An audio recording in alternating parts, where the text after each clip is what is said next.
Ipakita mo kung ano ang sitwasyon na yon sa lugar, pati ang pinsala at tugon ng emergency personnel.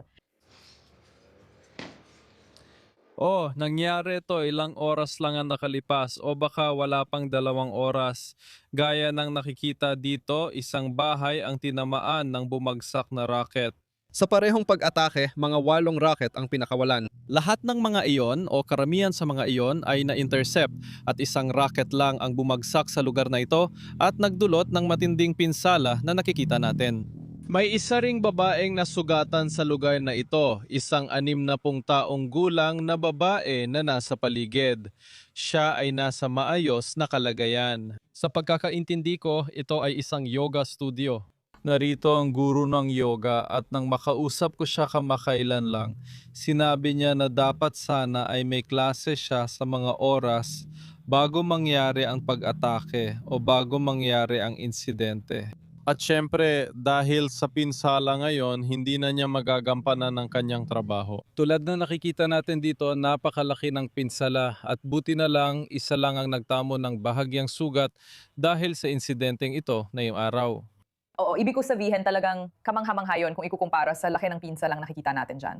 Ayon sa IDF, mahigit 250 na operatiba ng Hezbollah ang napatay sa malawakang pag-atake laban sa grupong terorista sa buong Lebanon noong nakaraang linggo. Nakita rin natin na sinabi ng mga autoridad ng Lebanon na umabot sa humigit kumulang 3,300 at 50 katao ang napatay. Ipaliwanag kung ano ang nangyari at gaano kadalas ang ganitong pag-atake kamakailan sa Beirut. Ang tinutukoy mo ay ang operasyong Eternal Darkness na nangyari noong ika-8 ng Abril kaagad pagkatapos ng tigil putukan sa pagitan ng Israel, US at Iran na nagsimula. At bilang resulta nito, ayon sa pahayag ng IDF na yung araw, mahigit 250 na mga operatiba ng Hezbollah ang napatay sa operasyong ito. Ayon sa mga otoridad sa kalusugan ng Lebanon, higit 300 ang namatay, gaya ng iyong nabanggit.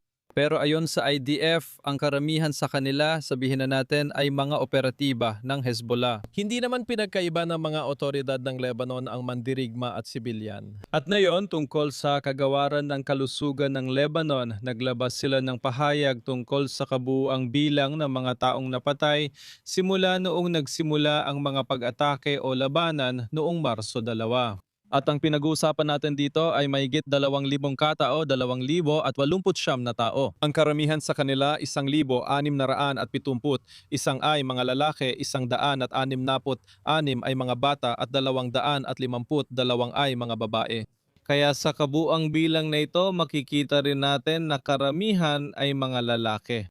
At nangyayari ito habang nagpapatuloy pa rin ang mga operasyon sa lupa kahit na wala ng mga pag-ataking panghimpapawid na nagaganap sa buong Lebanon. Sa lupa, makikita na ang focus ay sa Vintage Bell, isa sa pinakamalalaking bayan sa hangganan ng Lebanon at Israel.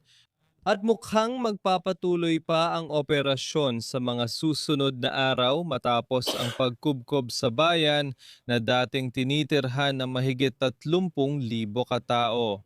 Layunin ng operasyong ito na pigilan o sirain ang anumang pag-atake ng Hezbollah mula sa lugar na iyon. Partikular, ayon sa mga opisyal ng seguridad ng IDF, sinasabi nila na marami sa mga pag-atake, lalo na ang mga pag-atake ng rocket na pinapaputok patungo sa mga lugar tulad ng Avivim at iba pa sa nasabing lugar ay nagmumula talaga sa Vintage Bell. Kaya naman napakahalaga ng pagsakop sa bayang ito. Isa lang ito sa maraming bayan sa unang linya ng mga nayon sa Timog Lebanon at malamang na mas marami pang ganitong operasyon sa hinaharap.